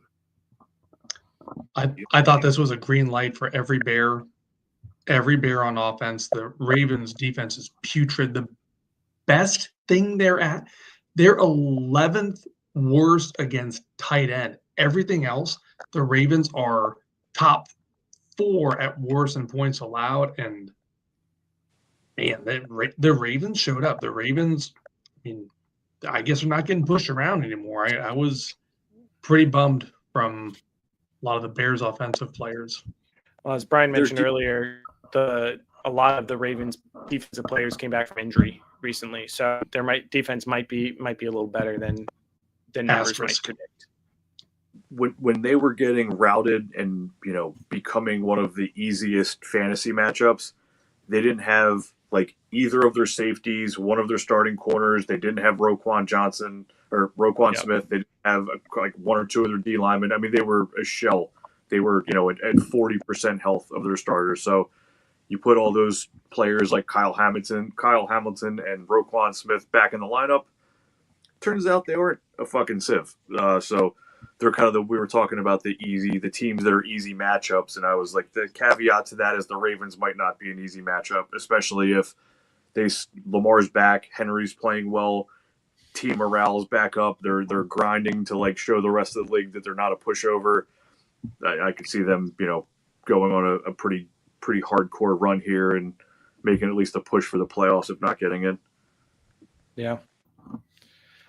49ers, Texans. We talked about Jaden Higgins some last week, that with Nico Collins out, that Higgins should really start showing up. He led the lead team in targets, but yardage-wise was still to be lacking, but he got a touchdown, so he did well. Xavier Hutchinson, almost 70 yards and a touchdown. Jalen Noel, 63 yards. Woody Marks, 49 receiving yards on top of 60 rushing yards. Their offense is starting to come together. Even CJ Stroud over 300 passing yards and 2 touchdowns. It's maybe they're starting to get a little things kind of click together, because we expected so much more out of Houston than just what they've been giving, that maybe they just need to click a little more. And I liked what I saw out of them. A couple weeks ago, some handsome fellow was like, you should buy Woody Marks after a dud game and a bye week when no one gives a shit about him. And turns out the fellow might have known what he was talking about. Just saying. Yeah, Woody Marks, he's going to be good. The Texans' passing offense has been legit. CJ Stroud has had his best run strung together his best couple, like 3 games in a row since his rookie year, at least from what I can tell. And this last one was without Nico, which is even more impressive. So, yes, yeah, man, wheels up for Marks. Like, how can you watch them play and think, well, let's get fucking Nick Chubb the ball more? No. Hoping Nico will be back. Nico was just a concussion. Usually that's just a one, unless it was kind of severe, that's usually just a 1 week out. So Nico should be available, and that just opens things up even more for Marks and for the passing offense and for Stroud. So hopefully, more good fantasy point scoring to come from the Houston Texans. You that, but Chubb out carried Marks 17-11 this last game. Hopefully it starts flipping around, but I listened to that amazing guru and sat RJ Harvey for Woody Marks this last week. Oh yeah, that's the. I still won, but I was like, yeah, Harvey's done nothing, and they ripped off 3 touchdowns, and I'm like, oh, we're almost to that game, but let's, Dallas Cowboys. We'll talk Dallas about Cowboys. The Niners. I mean, we talked about it every week. We're not sure. Is it going to be? It's Purdy. Oh, it's Mac Jones, and they look messy. Mac seems to be regressing every week. He looks a little worse and worse. We finally got a dud game for McCaffrey, but at the end of the day, with the 49ers, you could start their quarterback in a super flex. I think when Purdy comes back fully healthy, he's immediately in the streaming discussion at least. And you're not benching McCaffrey, you're not benching Kittle. That's about it. I mean, stream Jennings and whatever wide receiver happens to be healthy that week is like a break glass in case of emergency starter. Yeah. And no, that's a very good point. Yeah. Bucs Saints. It looked like everything but the Bucs defense was on bye week this week. Adding another 2 teams. Like Saints had 4 turnovers, but the Bucs offense, they had a 17-play drive for no points, turnover on downs, and it was just a defensive game that watching it was painful outside of the Bucs defense. It's a couple rough games in a row for Baker fantasy wise. Yeah. Hard to bench him. You could certainly be in some scenario where you have somebody that's worth starting over Baker, but you got to roll him out. It's tough though. Evans is gone. He's not coming back through that tunnel anytime soon. Godwin's still not healthy. Igbuka, everybody loves him. It's such a cool, great story, and defenses are looking like, okay, that's your guy. We're going to cover the shit out of him, and you beat us with Rachaad White and K-Dot, and let's see what happens. Yeah. So you're not benching Baker unless you have a weird scenario where you have a better quarterback. You're not benching Igbuka. K-Dot is a streamable tight end, but I'm not sure. I don't know. I don't have it in front of me. I'm not sure what the Bucky Irving injury status is, if we're expecting him back in a week or 2 or it's worse than that, but Rachaad White continues to be at least a startable option. This was his worst game in his filling in for Bucky. I think he only got you maybe 8 points or something like that. Not much. He had been doing pretty awesome, honestly, for fantasy, just in the usual Rachaad White way of just giving you volume more so than explosiveness, but we'll take it. But if he's the only guy there, he's still okay to start. With the Saints, you're rolling Olave out, maybe streaming Juwan Johnson in a pinch. End of list. Yeah.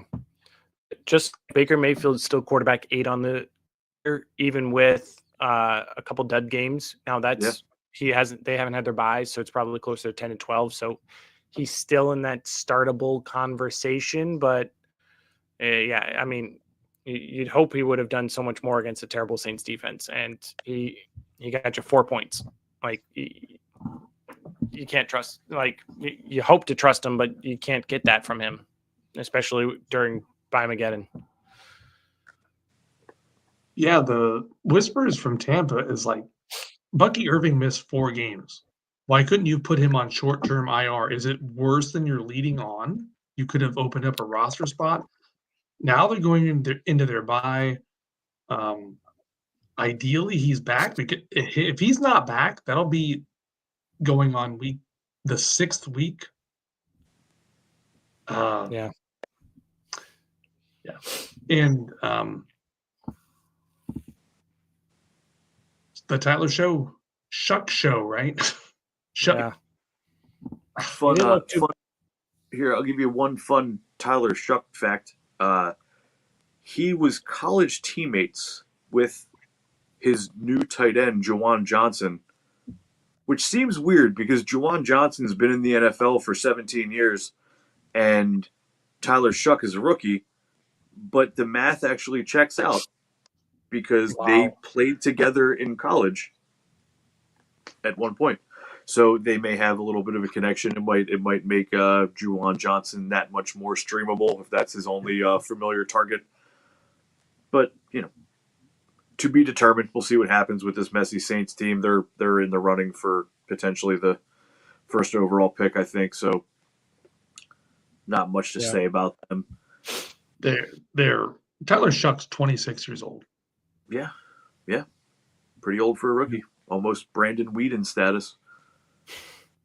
So we got to this Broncos-Cowboys game because there's so much fantasy relevance here.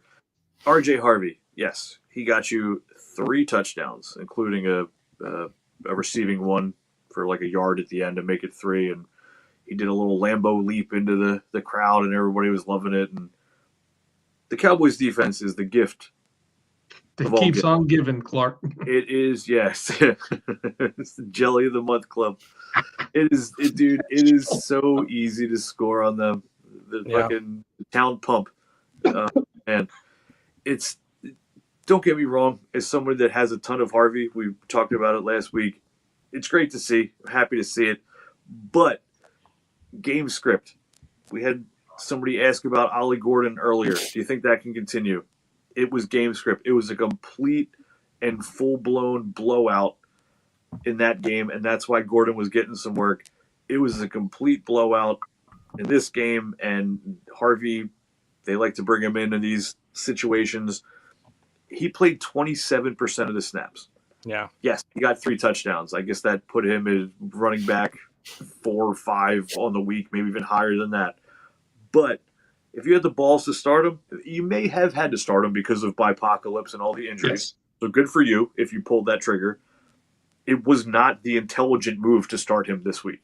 No. And if you look at the snap percentage, it still wasn't the intelligent move to start him this week. So I don't think that Sean Payton is as hardcore as Vrabel about like rookies can't play, they got to earn it. But it seems in this scenario, it's because the guy in front of him, Dobbins, is playing very well. Dobbins had 111 or so yards on, I think, 15 carries or something like that. Very efficient. Yeah, he was moving the offense right up and down the field as he has really all year. This is probably the healthiest stretch of his career at this point. Maybe he's finally taking the right supplements and stretching and, whatever he's doing, but it's working out. And we touched on it earlier, Surtain is injured. That might make the Broncos have to push the pedal to the metal a little bit more and use, not ride the defense and run the ball as much. But at the end of the day, Harvey's someone that good for you if you got the balls to start him. But I'm pretty sure he's not getting 3 touchdowns next week, and he'll probably be somewhere around that 30 to 35% snap range again. So cool story. We'll see what happens, but Dobbins is healthy and running well. So let's not just all throw Harvey into our starting lineups.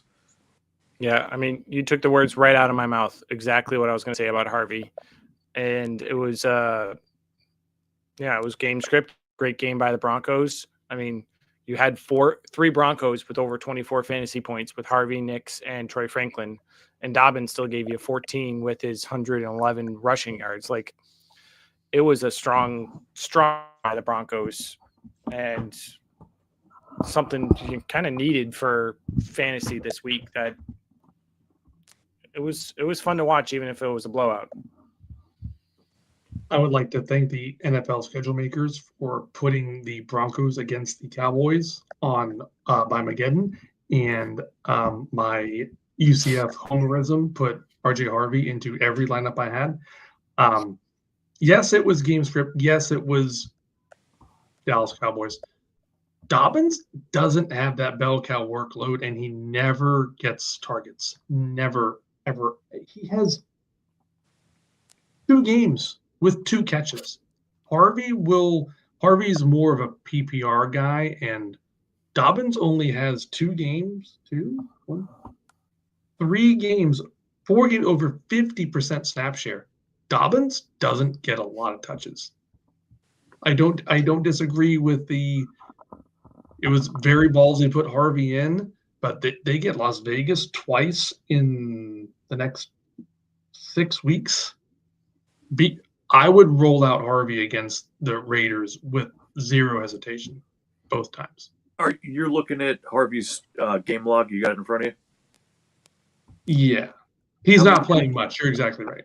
How many weeks did he get you, like, 6-ish fantasy points? This might not be the best. It's like, I think it's majority. I think he's had 3 good games and that's it. 5 games where he got you like 6 points. Yeah. So and he's had relatively the same snap percentage in all of them. So he's not playing as much as I thought he had played more, but it's like in there 30% a game. I'm not saying he's not going to have multiple more games where he gets a touchdown or maybe even 2 touchdowns, or he gets 4 catches for 40 yards in a touchdown, or whatever the case, and he's startable. But I think he's got a few more of those 6-pointers in him, unless something changes with their offensive game plan or how they're rolling it out. We could probably spend 25 more minutes on the Broncos back, but there's two things I want to mention for this. One, we have a question, but who would have thought the Chiefs, with how good they're looking, Chiefs are 3rd in their division. They're behind the Chargers, and the Broncos are number 1 in the division. Now, granted, I think the Chiefs have 3 divisional games in the last 4 games of the season. I think 2 are against the Broncos. So, like, so much can swing the last 3-4 weeks in that division. But with how good the Chiefs are looking, they are sitting at 7th in the playoff race right now. Again, so much can still change, but who would have thought that they're lined up to play at my Patriots right now if playoffs started next week? So that division is going to be so much fun to watch, especially the last couple weeks of the season. But we have a question, since we're talking about the Broncos. What are our thoughts on Pat Bryant moving forward? He had a good game, 2 of 4 for 40 yards and a touchdown this last week. Finally starting to get in that 50+% snap range starting in week 5 against the Eagles, but has only managed to get 7 receptions on 12, 13 targets. Has 20 yards in 2 games and 40 yards. What are you guys' thoughts on him so far? I mean, cool dynasty asset. I can't imagine even rostering him in redraft unless it's a super deep league with a big bench and a lot of flexes and stuff like that. But he's talented. They spent some good draft capital on him. It's nice to see him get involved.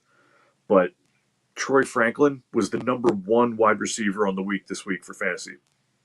Courtland Sutton is going to always get targeted. So Marvin Mims is also there getting targets. Evan Ingram gets targets.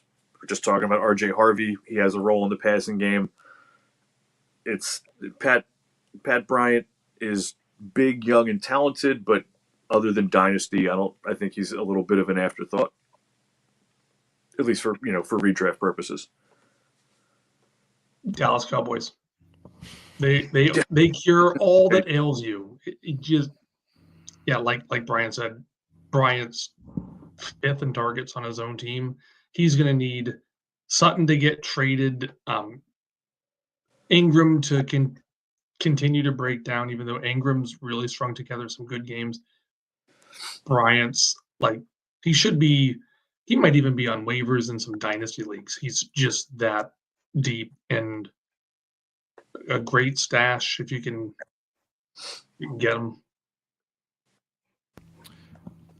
I wanted you guys to give your thoughts before I did. Looking at my wide receiver model for him, he was mid on a lot of things. Even kind of, I do some adjustments and such. What he was strong with leads me to think that kind of his ceiling is going to be a consistent 6 to 10 games if he can get on the field more than he is. Because right now you're looking at Pat Bryant, you're looking at wide receiver 4 on the team, because you got Troy Franklin, Marvin Mims, and Sutton, who are getting more routes than him for sure. And then you got Evan Ingram there. You're looking at 4th or 5th target option, even if you don't include the running backs. That I think if he can get to be a wide receiver 3 on a team, or like the 3rd for the sake of who he's going to of targets, I think he might get you 6 to 10 points consistently, which puts him in borderline flex play on bye week is kind of where that sits at. And I think that's kind of his ceiling.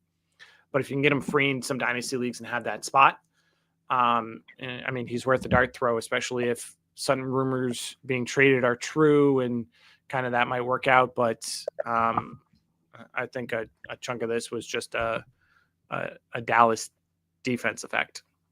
And then the Broncos go and draft a receiver in the 2nd or 3rd round next year and just torpedoes everything we just talked about. Draft him in the 2nd round and then not use him. Like Sean Payton drafts him and then just like leaves him on the bench because that's what he does. Yeah. I got to tap for a second. I'll be right back. You boys talk amongst yourselves. Okay. Going to Titans Colts. That was a strong game. One thing I was looking at, Cam Ward had a decent game. 250 yards, a touchdown, interception. He still had 4 sacks. I mean, he's trying to break Caleb Williams' sacks per season record. His O-line looks atrocious, so they really need to fix that. But you are seeing bright spots in Cam Ward and his potential moving forward. I mean, he's not startable the rest of the season, but if the Titans can do, again, akin to Caleb Williams, if the Titans can do what the Bears did and get two O-linemen, maybe draft one, Cam Ward, I think, is going to start looking pretty good.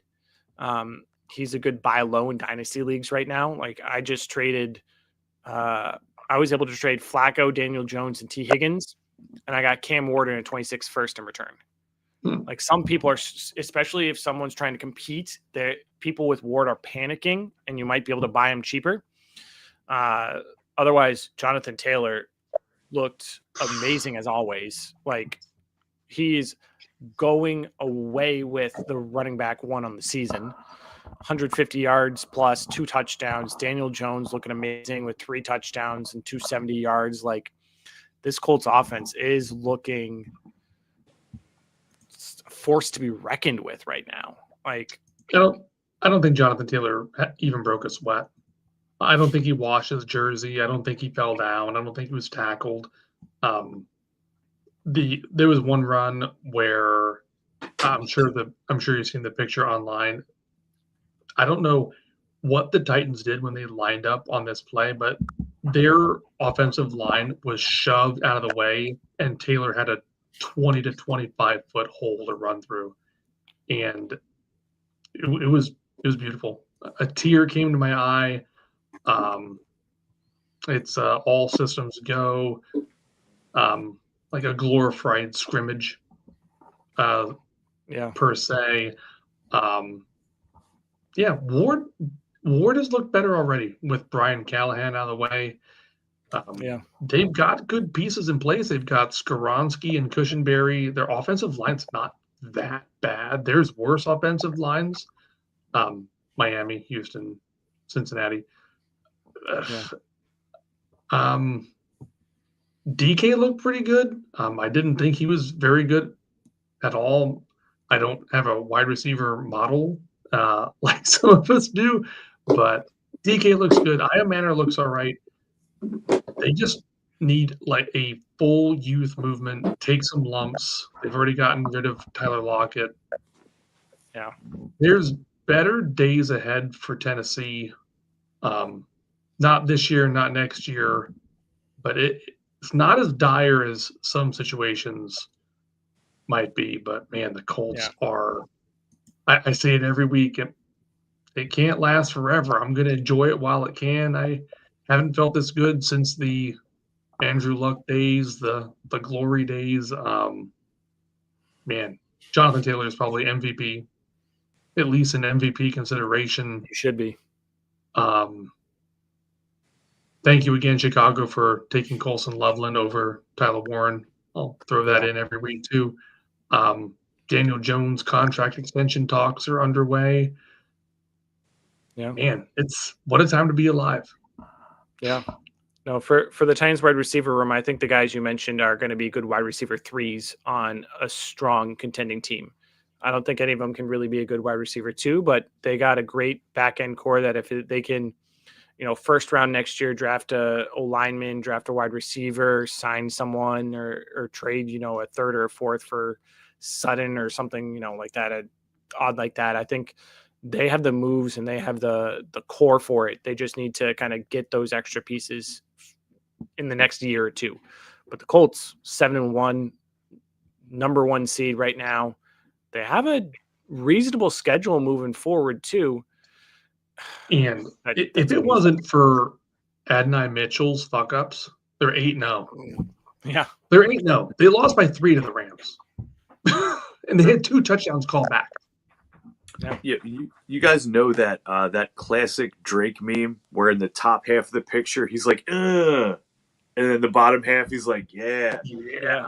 Tyler Lockett in the top with the gross is looking at the Titans. He's like, oh, this sucks. And then he sees Geno Smith and the fucking Las Vegas Raiders. He's like, yeah, that's what I want. Of all the fucking places to go, it's Pete Carroll. It's the Pete Carroll Seattle South. I completely that part of it literally slipped my mind. It's clearly with Pete Carroll, but still though, like, what are we doing? You're just retire at that point. Like if you're done with the Titans and you're not getting the work there, what are we doing? The fucking Raiders aren't winning anything. But yeah, I get it. I forgot about the Pete Carroll thing. Maybe Tyler Lockett has like a gambling problem. Too soon? Well, he can just he can just go to the casinos now and help. I'm sorry, Tyler Lockett. I didn't mean to throw you under the bus like that. Yeah. We had a revenge game, Packers versus Aaron Rodgers. Packers came out on top. Again, the game seemed closer than it actually was. The Steelers win there for a good chunk of the game, but Tucker Kraft, man. Shit. Kraft and Love turned so many matchups. Yeah. I saw a guy in one of my leagues, he was 80% chance of winning, and I looked Monday morning and it was 15% chance of winning. I'm like, what happened? And I'm like, he played against Love and Kraft. Yep. I even saw a stat with Jordan Love's victory against Rodgers. He has now tied the Bears from 2016 to 2022 with the same amount of wins versus Aaron Rodgers. Yeah, they flashed that up on the during the game. That's comical. Yeah, but the Packers are getting it together. Christian Watson, coming off injury, had a big game. 85 yards, like 3 catches for 85 yards. You're looking, people who drafted Matthew Golden are looking more and more like this is so muddled a wide receiver room. Mm-hmm. Is he going to do something? Yeah. Oh, Jaden Reed's coming back at some point in the next 2 or 3 weeks too. So yeah, good luck starting any of that mess. But yeah, Kraft, a must start. Jordan Love, hopefully he can keep this rolling. He's had some down games before this, but huge game this week. I think he was the quarterback 1 on the week, if I'm not mistaken. Close to it at least. Close if he wasn't, yeah. Yeah. So nice shit there. As far as the Steelers go, Metcalf seems to be stuck in an almost we'll call it fancy, the opposite of Walmart brand DJ Moore. He's like name brand DJ Moore because he's bougie. If he gets in the end zone, it's like 14 or 15 points, and if he doesn't get in the end zone, it's like 9 or 10 points. it seems like, which is weird because we all assumed he would get hyper targeted the way that Rodgers hyper targets his top weapon. Moore hasn't. It's hard to call him, or sorry, Metcalf. It's hard to call him disappointing, but it's also hard to be excited about what he's been giving you. I guess he's almost like he's giving you the return of around where you drafted him, so you can't be mad about it, but it's hard to be excited about it. I thought he'd see more volume, but I guess it's just the nature of the Steelers that they don't have. Since Antonio Brown, really, they never have a receiver that gets a crazy volume. They run the ball, they spread it out, they throw to tight ends with Arthur Smith and his affinity for all of his fucking tight ends, and except his favorite Jonnu Smith, who's doing nothing. Yeah. DK Metcalf has yet to have a game of over 10 targets. Sorry, 10 or more targets. He hasn't had double-digit targets in a single game. Right. They don't do that. This is not the way that the Arthur Smith offense operates. Yeah. It's kind of crazy. Yeah. I'm just fucking taking a look at DK's stat. Like he's had, basically the games where he's had a touchdown, he's been solid. He's been a higher end wide receiver 2 or maybe a low end wide receiver 1, depending on how the week went. And the games that he didn't, he's been 8 points, 9 points, 10 points. Let me pull up his actual stats before I start putting false numbers out there, but that's what it seems like, at least. I don't have a ton of DK Metcalf shares, but again, I'm not excited, but I'm not disappointed. It's just it's pretty meh with Metcalf. Yeah. 10, 12, 11, 12, 23, 28, 16. Like, it's where you drafted him. You said it right. Where you drafted him is the scoring you're getting, but you were hoping for more. Yep. Wide receiver 17 overall in overall points. He might be a little bit better than that since they had their bye already. Let's take a peek. But yeah, that's probably around where he was drafted. So I think we probably said enough about Metcalf. And given what we've seen so far, I don't see any reason that this isn't the script for the rest of the way. Yeah. He might get you 10. He might get you 17. Maybe he gets you one boom week where he gets like two touchdowns or something. Yeah. Then looking at the Chiefs game, the main thing that stuck out to me was Rashee Rice. He has come full blown these first 2 games back, like as if he didn't miss time whatsoever. I mean, he's looking like immediately top 10 dynasty wide receiver asset if he can keep this up. Like, give me one more week of that, and I'll say I'll figure out a way to squeeze him in mine. Like, he is looking phenomenal. He's 6 games fresher than the rest of the league. That Mahomes is throwing more. Mahomes quarterback 1 on the year. I believe Pacheco and Hunt they're not good. They're just not. Are you besmirching the name of multi-touchdowns yesterday, Kareem Hunt? Because looked okay, and now we're talking about Pacheco being hurt, so it might even be more Kareem Hunt. Hunt is great within 5 yards of the end zone. Or within 5 yards of them needing a first down. Yeah. The Kareem rises to the top. It does, brother. Yeah. Any other thoughts on that before we jump into the preview? We're looking at probably a couple of the games we'll note that we're looking at and kind of call it. But any last things on this before we jump over? When we were all this talk about DK, I did just pull it up. He's averaging 14.7 fantasy points a week, boosted by the couple boom games. That stands as wide receiver 18 on the year in points per game, which again I think it might have been exactly where he was drafted. Yep. So probably a lot more of the same to come. But yeah, man, let's check out that preview. We got some probably a more exciting, more competitive week, considering this was the least competitive week since the 1970s. I'd assume we're going to have some better games this week as far as fun to watch and closer in score. Let's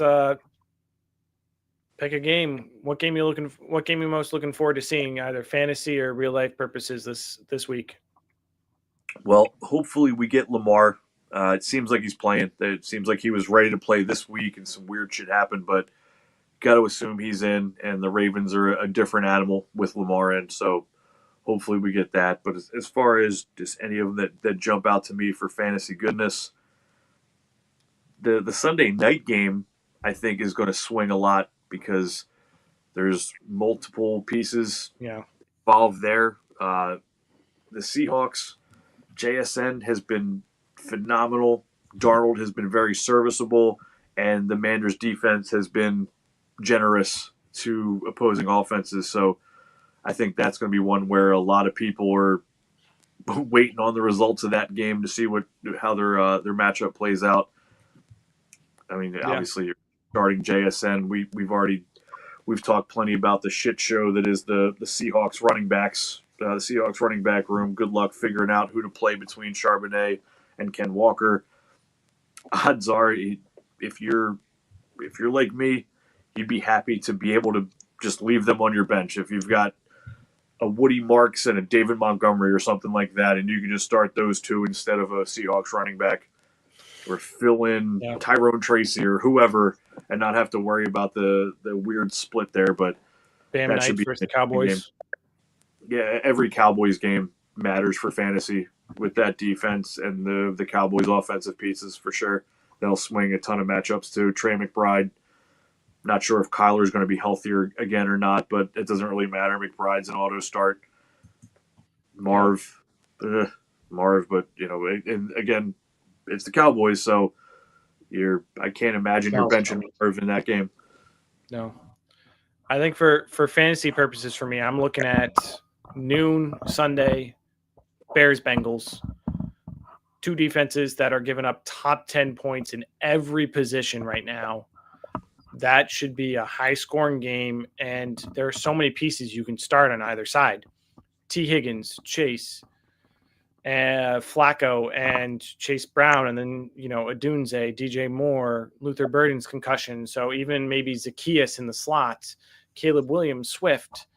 You could have half your lineup on those two from those two teams, and you'd be looking pretty this next week. That's going to be such a high scoring game, and it's going to be fun to watch. You don't think so? Bad teams play bad football. You just cursed it. You just spoke it into existence. 17-13. I'm firing up Kyle Manenge everywhere I can. Him too. He ran all over somebody. Not last week. The week before he had a monster game. Thought he'd stomp all over the Ravens. They didn't. The Bengals really bad. They are 5 points ahead of the second worst team, the Titans, in running back points allowed. Man, Swift, Manenge, fire them up. Free space. Maybe even Loveland, because this might be Loveland's game, because Bengals give up the most points to tight ends. That Loveland might be a start this week too, as crazy as that seems. By a wide margin. 6 points ahead of fourth place.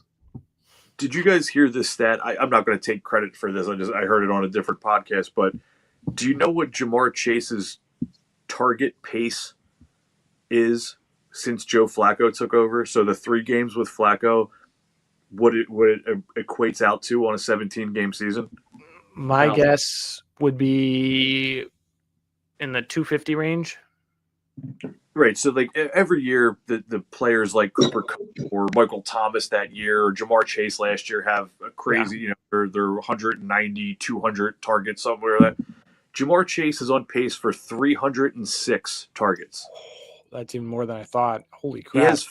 He has 54 targets in the 3 games with Flacco, which is 18 targets a game. Wow. And if you have 18 targets a game for 17 games, you would get 306 targets. Fucking unreal.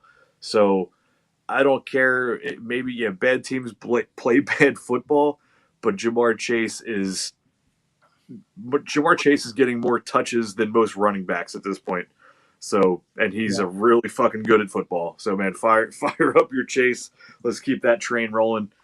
And the Bears' defense sucks. This game should be fun. Sure, they both suck, but they can both still give you a lot of goodness for fantasy. Oh yeah.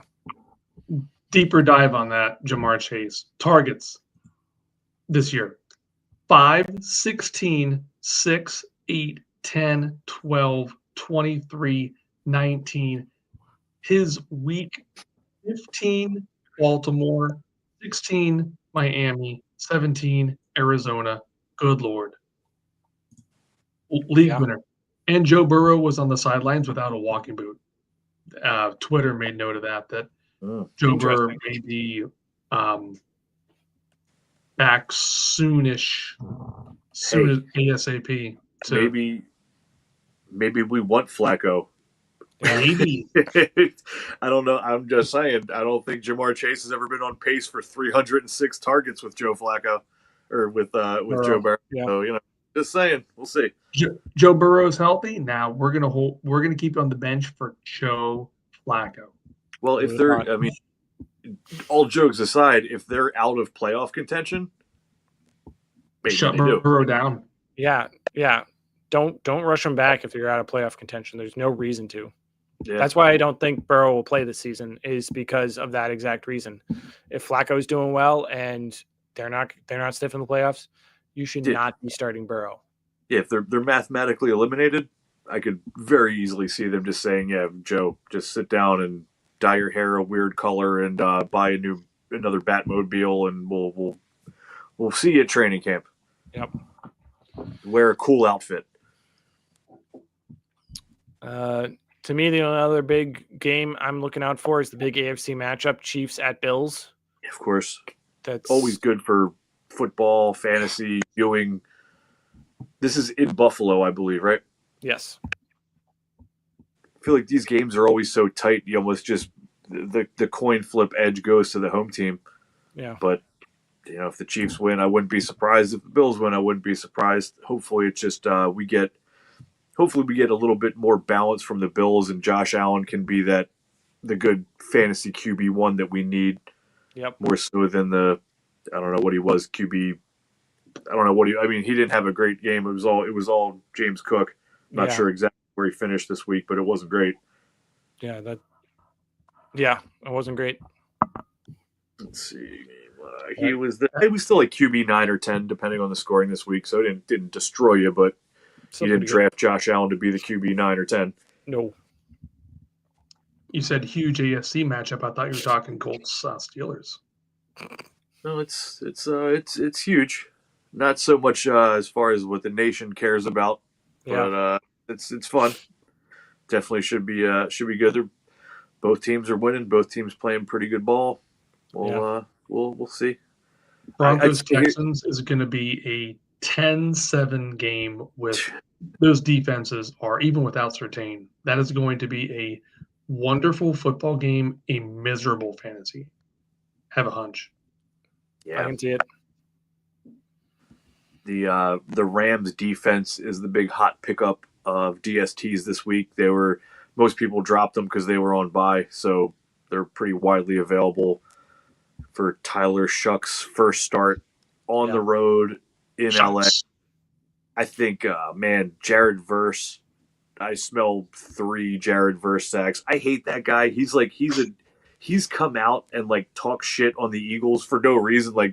No one's even asking about the Eagles, but he's like, I'm from the Philadelphia area, but fuck the Eagles. I hate the color green. We've had some tough playoff games with them. Yeah, look it up. Jared Verse has been a complete hater of the Eagles, and he's played us tough. So I hate him right back.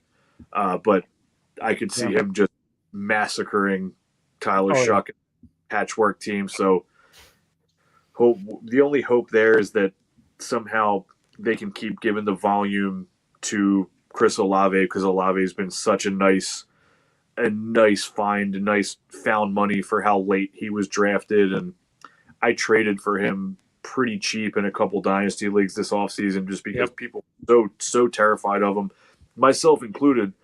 But with the huge portfolio I have, I try to do that. I try to like reach out and grab a couple shares of players that I'm down on just in case. And in the case of Chris Olave, it's been a wonderful investment on my part. Dude's been great this year so far. So yeah, we'll see what happens there. That's really what I'm looking at. It's really the only thing I'm looking at on the Saints side of the ball is that Shuck can keep Olave relevant. Yep. That's about it for me. It'll be a good week of football.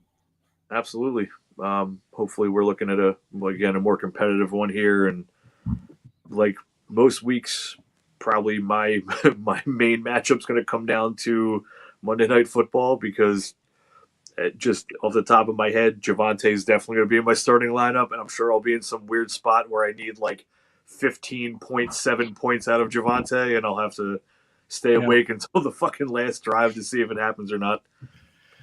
I got a couple leagues where Bam Knight still isn't even rostered that I'm picking him up, especially after Michael Carter got dropped and then sliding back to practice squad. Like, take a look. I didn't think he'd be available still, and he's the lead guy against that Cowboys defense. I'm starting him where I can. Yeah, with them coming off bye, that shit happens like every time, especially when there's big bye weeks with 4 and 6 teams. People have no choice but to drop a player going into bye that they don't want to drop. So I have a 10 team, like only 10 team league, my like family league with like my sisters and brother-in-law, and it's for money, smaller money, but it's still for money. So we all we all compete. And I went to do my waiver claims this week, and again 10 team family league, but Marvin Harrison is on waivers. I was like, shit, I'll throw some shekels out there, but I was looking at the team that dropped them, and it wasn't even like a crazy drop. They had so many players on bye and some injuries, and like they just had to pick him up or take a 0 at wide receiver. They had to drop him to pick up a different wide receiver to not take a 0. So I mean, I get it. So check out, it's Tuesday. Get your fucking waivers in. Yep. Check out the article. I spend a bunch of time on it every week. It's on the page. Always looks good. Gave you some good pickups for it, but yeah, man, get your claims in. And hopefully we get another fun week of football. Maybe we don't lose a stud running back like Cam Scatterbo this week, and we move on. Yeah. All right. Well, cheers, Fantasy Holics. Catch you next Tuesday. Good time as always. Good luck.